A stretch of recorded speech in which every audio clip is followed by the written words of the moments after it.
अस्सलामुअलैकुम to all of you. उम्मीद करती हूँ कि आप सब लोग खैरियत से होंगे। आज के हमारी वीडियो का जो टॉपिक है वो है एक्सरसाइज 2.3, जिसमें हम लोग स्क्वायर रूट के कॉन्सेप्ट को पढ़ेंगे बाय प्राइम फैक्टराइजेशन मेथड से एंड बाय डिवीजन मेथड से। सही है, तो सबसे पहले हमारे पास लिखा हुआ है find the square root of the following using the factorisation method. अच्छा, जब भी आपके पास स्क्वायर रूट के सवाल आए या एलसीएम के सवाल आते हैं या एचसीएफ के सवाल आते हैं, तो उसमें आपने किस चीज़ का मेन ख्याल रखना होता है, वो ये होता है कि आपके पास कौन सा मैथड गिवन है। अगर आपके पास मेथड प्राइम फैक्टराइजेशन मेथड दिया हुआ है या आपके पास डिवीजन मेथड दिया है, तो आपने वो स्पेसिफिक मेथड से ही सवाल सॉल्व करना है, अदरवाइज आपका आंसर आ तो जाएगा लेकिन वो गलत होगा।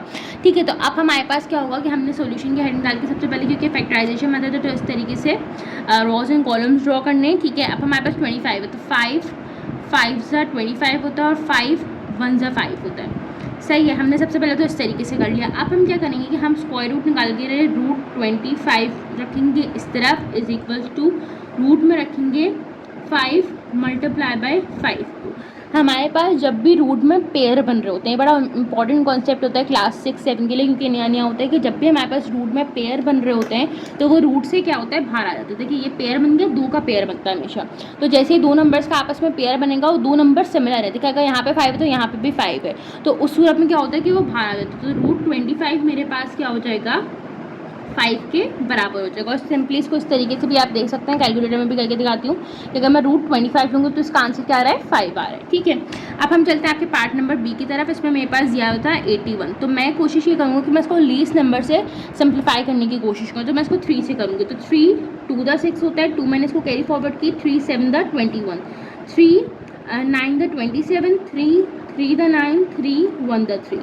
सही है, अब हमने ये किया, इसकी जल्दी से रोज एंड कॉलम्स को थोड़ा सा सही कर लिया। अब हमने क्या किया कि नीचे इसको मैं रख के दिखाती हूँ आपको कि रूट 81 इज इक्वल टू कितने 3 आ रहे हैं मेरे पास, 4 आ रहे हैं, तो 3 multiply by 3 multiply by 3 multiply by 3। तो ये क्या होगा, पेयर बना लेंगे। 2 लोग आपस में पेयर बनाते हैं, तो एक पेयर इन्होंने बना लिया, एक पेयर इन्होंने बना लिया। अब आपके दिल में आ सकता है ख्याल कि हमने चारों का एक पेयर क्यों नहीं बनाते, तो नहीं, हम स्क्वायर रूट में इस तरीके से नहीं कर सकते, हम 2 लोगों के जो है वो पेयर्स बनाते हैं। ठीक है, तो यहाँ पे आ जाएगा रूट 81 इज इक्वल टू, ये एक पेयर बना 3 का मल्टीप्लाई बाय 3। अच्छा, जब पेयर बन जाता है तो हम इस चीज़ को सिंगल टाइम लिखते हैं, एक ही दफ़ा लिखते हैं, 2 दफ़ा लिखने की ज़रूरत नहीं है। इसकी एग्जांपल मैंने आपको पिछली वीडियो में भी देखी कि अगर आपके घर पर शादी का कार्ड आता है तो एक इंसान को आता है, मतलब वो पूरी फैमिली उसमें इंक्लूडेड होती है, आपको हर इंसान को इंडिविजुअल कार्ड्स नहीं दिए जाते। तो इसी तरीके से हमारे पास एक ये पेयर बन गया, इसका 3 मैंने लिख लिया, एक ये पेयर बन गया, इसका 3 मैंने लिख लिया। Root 81 is equal to 3 3 the 9। तो अगर मैं रूट निकालूँ 81 का तो मेरे पास यहाँ पे आ रहा होगा 9, तो ये हमारे पास ये आंसर भी बिल्कुल ठीक आ गया। अब हम चलते हैं आपके पार्ट नंबर सी की तरफ, जिसमें हमारे पास यहाँ पे 121 दिया हुआ है। हमारे पास 121 जो नंबर है वो सिर्फ 11 की टेबल में आता है, तो यहाँ पे मैं लिख दूँगी 11 11 ज़ा 121 एंड 11 1 ज़ा 11। ठीक है, अब हम यही करेंगे अगेन कि हम इसको क्या रखेंगे, रूट में डालेंगे, तो root 121 is equals to root में इसको भी रखेंगे 11 multiply by 11, root 121 is equal to, ये पेयर बन जाएगा और यहाँ पे आ जाएगा मेरे पास 11, और ये मेरे पास इसका आंसर हो गया। अब चलते हैं हमारे पास 169 के ऊपर। अच्छा, 169 भी हमारे पास 13 के टेबल में आता है, 13 ज़ा 169 होता है, 13 1 ज़ा 13 होता है। ये जो नंबर है और किसी के टेबल में नहीं आता, इसलिए मैं इसको सिंपली क्या करूँगी कि 13 ज़ा 169 एंड 13 1 ज़ा 13 कर दूँगी। कुछ नंबर्स ऐसे होते हैं जो सिर्फ अपने टेबल में आते हैं, वो किसी और टेबल में नहीं आते हैं, मतलब वो किसी छोटे नंबर से सिंप्लीफाई नहीं हो सकते, इसलिए हम उनको डायरेक्ट बड़े नंबर से ही सिंप्लीफाई करते हैं। ठीक है, अब हमारे पास हमने क्या किया, यहाँ पे रखा root 169 is equal to, root में हमने रखा इसको 13 मल्टीप्लाई बाय 13, ये पेयर बन जाएगा, रूट 169 इज इक्वल टू 30। तो ये हमारे पास इसका आंसर हो गया। आप चाहे तो रूट की साइन नहीं भी लगाएं, आप जस्ट 13 मल्टीप्लाई बाय 13 का ये भी पेयर बनाएंगे तो भी हमारे पास आंसर सिमिलर ही आ रहा होगा, सेम ही आ रहा होगा। ठीक है, अब हम चलते हैं आपके पार्ट नंबर ई की तरफ, जिसमें हमारे पास यहाँ पर 256 दिया हुआ था, तो मैंने यहाँ पे सबसे पहले 256 रख दिया, क्योंकि हमारे पास 256 इज एन इवन नंबर, तो मैं इसको 2 से सॉल्व करवाऊँगी सबसे पहले। तो इसको इस तरीके से करा सकती हूँ कि 2 1 द 2, 2 2 द 4, 1 इसको कैरी फॉरवर्ड किया, 2 8 ज़ा 16। ठीक है, 2 6 ज़ा 12, 2 4 द 8, 2 3 द 6, 2 2 द 4। उसके बाद हम इसको दोबारा से लेंगे, 2 1 द 2, 2 6 ज़ा 12, 2 8 the 16, 2 4 the 8, 2 2 the 4 and 2 1 the 2। सही है। इसको एक दफ़ा मैं थोड़ा सा दोबारा से आप लोगों को एक्सप्लेन कर देती हूँ ताकि आपको कोई मसला ना हो। उसको देखिए, 2 1 द 2, 2 2 द 4, 1 इसको कैरी फॉरवर्ड के 2 8 द 16 हो गया, 2 6 द 12, 2 4 द 8 हो गया, 2 3 द 6, 2 2 द 4 हो गया, 2 1 द 2, 1 मैंने इसको कैरी फॉरवर्ड की क्योंकि 2 के टेबल में 3 नहीं आता, 2 आता है, ठीक है। तो 2 1 द 2 लिया, 1 इसको कैरी फॉरवर्ड किया, 12 हो गया, 2 6 द 12 आ गया, 2 8 the 16, 2 4 the 8, 2 2 the 4 and 2 1 the 2। अब हम अगेन यही करेंगे कि इसको रूट में डालेंगे तो 256 इज इक्वल टू, अब मैं इसको वैसे करके दिखा रही हूँ। तो ये एक पेयर ये है, एक पेयर ये है, एक पेयर ये है और एक पेयर ये है। तो यहाँ पे 8 दफ़ा हमारे पास जो है वो 2 आ रहे हैं। जब 8 दफ़ा 2 आ रहे हैं तो 1 2 3 4, तो ये 4 पेयर बन गए। तो रूट 256 इज इक्वल टू 1 2 3 और ये आ गया 4, 2 2 द 4, 4 2 द 8, 8 2 द 16। तो हमारे पास जो इसका आंसर आ रहा है वो आ रहा है 16। अगर आपको इसको एक दफ़ा चेक करना हो तो आप इसको इस तरीके से रखें, रूट 256 इज इक्वल टू, यहाँ पे हमारे पास आंसर भी 16 ही आ रहा है, ठीक है। अब हम चलते हैं आपके पार्ट नंबर एफ की तरफ। यहाँ पे हमारे पास 324 दिया होता है, ये भी इवन नंबर है क्योंकि लास्ट नंबर हमारे पास इसका 0 2 4 6 8 अगर होता है तो वो इवन नंबर्स होते हैं, ठीक है। तो अब हम इसको 2 से ही सॉल्व करवाएंगे। तो यहाँ पे आ जाएगा 2 1 द 2, 1 मैंने इसको कैरी फॉरवर्ड किया, 2 6 द 12, 2 2 द 4, 2 8 द 16, 2 1 द 2। अब ये जो नंबर है ये 3 के टेबल से जा सकता है या 9 के टेबल से जाता है क्योंकि बड़ा नंबर है, ठीक है।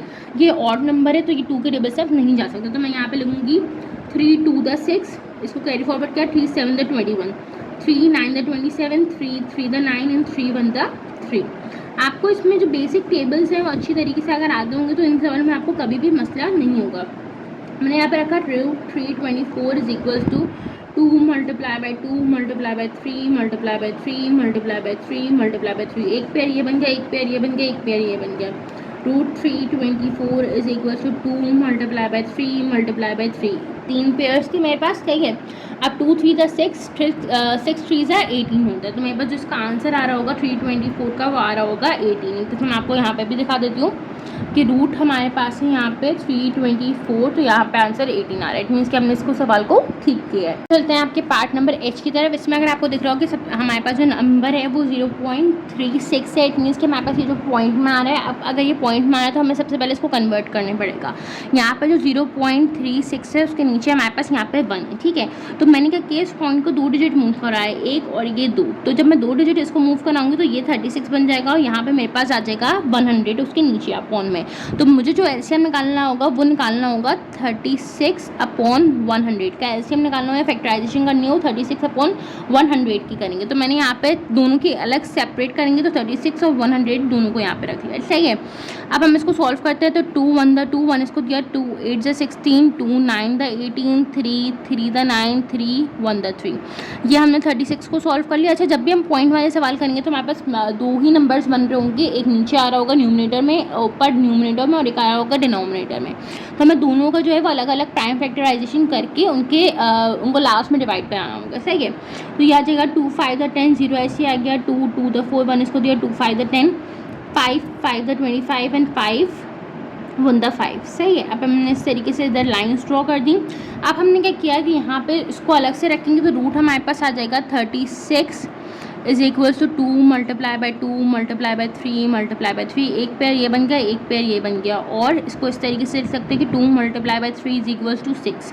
अब रूट 100 था तो रूट 100 को रखते हैं हम, इज इक्वल्स टू डालेंगे 2 multiply by 2 multiply by 5 multiply by 5। तो एक पेयर ये बना, एक पेयर ये बना, और इसको इस तरीके से भी लिख सकते हो 2 multiply by 5 is equals to 10। It means कि जब मैं इसका निकाल रही हूँगी 36 अपॉन 100 का रूट, तो इस तरीके से रखूँगी 36 अपॉन 100 इज इक्वल्स टू, इसकी जगह मैं रखूँगी 6, इसकी जगह रखूँगी मैं 10।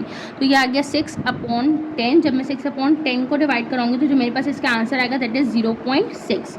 अच्छा, इसको देखें, 6 6 से 36 होता है, 100 किसका परफेक्ट स्क्वायर होता है, 10 का होता है। तो यहाँ पे 6 अपॉन 10 0.6 आ गया, उसको एक तरीका ये भी है चेक करने का कि आपके पास यहाँ पे अगर देखें तो 0.36 दिया होता है, तो 0.36 जो 36 है 36 बेसिकली वो हमारे पास 6 का परफेक्ट स्क्वायर होता है, 6 6 या 36 होता है, ठीक है। तो इसलिए हमारे पास यहाँ पे जो है वो अगर 0.6 आ रहा है तो ये आंसर ठीक है, क्योंकि अगर यहाँ पे 36 है तो मैं इसको स्क्वायर रूट लूँगी तो उसकी वैल्यू हाफ होगी, तो 6 6 या 36 होता है तो उसकी वैल्यू हाफ होगी 6 हो जाएगी। तो इस तरीके से हम जब पॉइंट्स वाले सवाल करते हैं तो उनका डेसिमल लेते हैं। यहाँ पर भी 0.09 है, तो मैंने क्या किया 0.09 लिखा, सही है, और इसके नीचे था नीचे 100, तो 1 है यहाँ पे, सही है। अभी जब मैं पॉइंट्स को मूव कराऊंगी डेसिमल के तो यहाँ पे 2 पॉइंट ये मूव करो तो यहाँ पे कितने जीरो लग जाएंगे, 2 जीरो लग जाएंगे। अब हमारे पास क्या होगा कि हमारे पास हमें निकालना पड़ेगा 9/100 का एलसीएम। तो यहाँ पे रखा मैंने 9, यहाँ पे रख दिया मैंने 100। अब इसको तो हमें पता है किससे सॉल्व करना है, 3 3 द 9 3 1 द 3, तो ये मेरे पास आ गया 9 का एलसीएम। अब 100 को करना है तो 2 5 the 10 0, 2 2 the 4 1, 2 5 the 10 5 5 the 25 5 1 the 5, सही है। अब हमने क्या किया, इस तरीके से इसको लिख लिया। अब हम इसको अगेन क्या करेंगे, इन दोनों के अलग अलग रूट्स रखेंगे, तो √9 = 3 × 3 और √9 हमारे पास क्या आ रहा है, 3 आ रहा है, सही है। अब मैं रखूँगी यहाँ पे √100, सही है। तो √100 मेरे पास क्या आ रहा था, 2 × 2 × 5 × 5 और एक पेयर ये बना, एक पेयर ये बना, 2 × 5 = 10। अब हमने क्या किया, इसको एक सिंगल इंडिविजुअल रूट में रखा, तो 9/100 आ गया = 3 अपॉन आ गया 10। 3/10 को जब मैं डिवाइड कराऊंगी तो यहाँ पे मेरे पास जो आंसर आएगा वो 0.3 आएगा। मैं आपको करके भी दिखा सकती हूँ कि 3/10 जब करूँगी तो ये आ रहा है 0.3, सही है। और एक और आसान तरीका इसका आंसर चेक करने का वो है कि 0.9 जो 9 है वो हमारे पास किसका परफेक्ट स्क्वायर होता है, 3 का होता है, क्योंकि 3 × 9 होता है। तो अगर 9 दिया हुआ तो हम हाफ वैल्यू रखेंगे, तो यहाँ पे हमारे पास क्या आना चाहिए, 3 आना चाहिए। तो ये भी आपके पास शॉर्टकट मेथड होता है जिससे आप इसके आंसर चेक कर सकते हैं। अब हम चलते हैं आपके पार्ट नंबर जे की तरफ, जिसमें हमारे पास 0.49 थे। तो 0.49 को सबसे पहले हमने इस तरीके से लिया, उसके जो न्यूमिनेटर है डिनोमिनेटर में हमारे पास यहाँ पे 1 था। मैं पॉइंट को 2 डेसिमल मूव करवाऊंगी तो मेरे पास ये 100 बन जाएगा, तो ये बन जाएगा 40, ये हमारे पास बनेगा 49/100। इट मीन्स हमें 49 को अलग सॉल्व करवाना पड़ेगा और 100 को अलग सॉल्व करवाना पड़ेगा। तो यहाँ पर मैंने 2 डेसिमल्स को मूव करवाया, ठीक है। अब हमारे पास क्या हो जाएगा कि हमने यहाँ पे रखा सबसे पहले अपना 49 और यहाँ पे मैंने रख दिया अपना 100। जब हमें सॉल्व करना है आगे क्या, हमारे पास 2 5 द 10 होता है, 0 ऐसे आ जाता है, 2 2 द 4 होता है, 1 इधर आ जाता है, ये 25 बन जाता है, 5 5 द 25 होता है, 5 1 द 5 आ जाता है। तो ये हमारे पास 100 तो हमें सॉल्व करना है अब अच्छी तरीके से, 2 होगा हम क्योंकि कर चुके हैं तो हमें आ गया। अब हम 49 को सॉल्व कर लेते हैं। 7 7 द 49 होता है और 7 1 द हमारे पास आता है 7, ठीक है। तो अब हम क्या करेंगे, इसको रूट में रखें, तो √49 = 7 × 7, और मैं इसको इस तरीके से भी रख सकती हूँ कि 7 रूट हमारे पास जो आएगा 100 का वो आएगा 2 × 2 × 5 × 5, ये पेयर बना दिए। और मैं इसको इस तरीके से भी लिख सकती हूँ कि 2 × 5 = 10। अब इसको सिंगल रूट में रख देते हैं हम लोग, तो ये मेरे पास आ जाएगा 49/100 = 7/10। तो इसका जो आंसर आएगा वो आएगा 0.7, ठीक है। तो हम इसको देख लेते हैं, 7 को डिवाइड कराऊंगी 10 से, तो जिसका आंसर आया वो 0.7 ही आ रहा है, जिसके कि आपको स्क्रीन पे भी शो हो रहा होगा, सही है। और अगर हम 49 देखें तो 7 7 द 49 होता है, तो अगर मैं इसकी हाफ वैल्यू रखूँगी तो मेरे पास 0.7 ही आ रहा होगा। अब हम चलते हैं पार्ट नंबर के की तरफ। यहाँ पे हमारे पास 1.96 है। जब मैं इसके अब न्यूमिनेटर ये है, डिनोमिनेटर में 1 ऑलरेडी थे, जब मैं 2 पॉइंट्स इसको मूव कराऊंगी तो ये मेरे पास बन जाएगा 196 और नीचे मेरे पास बन रहा होगा 100। तो ये हमारे पास 196/100 को हमने सॉल्व करना है।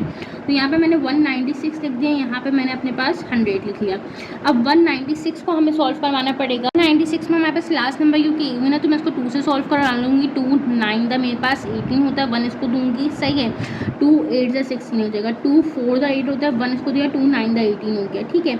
अब 7 7 द 49 हो जाएगा और 7 1 द मेरे पास 7 आ जाएगा। तो हम इस तरीके से लाइन्स ड्रॉ करके इसको लिख लेते हैं। यहाँ पे हमारे पास 100 का एलसीएम हम सेम कॉपी कर लेते हैं कि 2 5 द 10 0, 2 2 द 4, 1 इसको दिया, 2 5 द 10, 5 5 द 25 एंड 5 1 द 5, सही है। ये हमने सॉल्व कर लिया। जब भी हमारे पास इस तरीके के सवाल आएंगे जिनमें पॉइंट्स आ रहे होते हैं तो हमारे पास मोस्टली नीचे 100 ही आ रहा होगा, सही है, अनलेस के यहाँ पे कोई नंबर ऑलरेडी गिवन हो नीचे डिनोमिनेटर में। अब हमने क्या किया कि इसको रख लिया, तो हमारे पास यहाँ पे आ जाएगा √196 = 2 multiply by 2 multiply bye 7 multiply by 7, एक पेयर ये बना, एक पेयर ये बना, और 2 मल्टीप्लाई बाय 7 दैट इज़ 14। अब हम 100 का भी रूट निकालते हैं तो रूट 100 हमारे पास 100 के जो पेयर्स आए वो आए 2 multiply by 2 multiply by 5 multiply by 5, एक पेयर ये बना, एक पेयर ये बना, और 2 multiply by 5 is equals to 10। इसको हम जब एक सिंगल रूट में रखेंगे तो 196 अपॉन 100 हो जाएगा, तो ये हमारे पास आ जाएगा 14 अपॉन 10 आ जाएगा। सही है, तो 2 7 तो 14 होता है और 2 5 10 होता है, तो हमारे पास 14 अपॉन 10 को जब हम करेंगे तो 0.14 आना चाहिए। ये अच्छा, इसका जो आंसर आ रहा है दैट इज़ 1.4, तो हमारे पास ये किसका है 1.4 का परफेक्ट स्क्वायर है 1.96। इसको इस तरीके से देख सकते हैं कि 1.96 को अगर मैं रखूँ तो यहाँ पे मेरे पास 1.4 ही आ रहा है। तो हमारे पास जो नंबर्स दिए हैं वो ऑलरेडी ही अपॉन में दिए हैं, जिसमें हमारे पास सबसे पहले जो न्यूमरेटर है वो फर्स्ट सवाल के अंदर एल के अंदर 100 एंड देन डिनोमिनेटर हमारे पास 225 गिवन था। ठीक है, तो अब हम इसको सॉल्व कर लेते हैं। हमारे पास 100 को मैं यहाँ पर रखूँगी और 225 को मैं सेकंड जगह पे सॉल्व कर रही हूँ यहाँ पे 225 को। सही है, हमारे पास आ जाएगा 5 4 द 20 होता है, इसको दूंगी 2 5 5 द 25 5 9 द 45 3 3 द 9 3 1 द 3। सही है, तो इस तरीके से हमारे पास 225 हमने सॉल्व कर लिया। 100 को सॉल्व कर लेते तो 250 ज़ा 100 होता है, 2 4 ज़ा 2 2 द 4 होता है मेरे पास। मैंने इसको कैरी फॉरवर्ड करूँगी 2 5 द 10 5 5 द 25 एंड 5 1 द 5। तो हमारे पास इस दोनों नंबर्स को हमने इस तरीके से सॉल्व कर लिया है। अब हम क्या करेंगे कि हम इनको लिख के दिखा देते हैं। तो हमारे पास यहाँ पे रखूँगी मैं 100 upon 225 is equals to 2 multiply by 2 multiply by 5 multiply by 5 upon 5 multiply by 5 multiply by 3 multiply by 3। तो ये हो जाएगा मेरे पास एक पेयर ये बनेगा, एक पेयर ये बनेगा, एक पेयर ये बनेगा और एक पेयर ये बनेगा।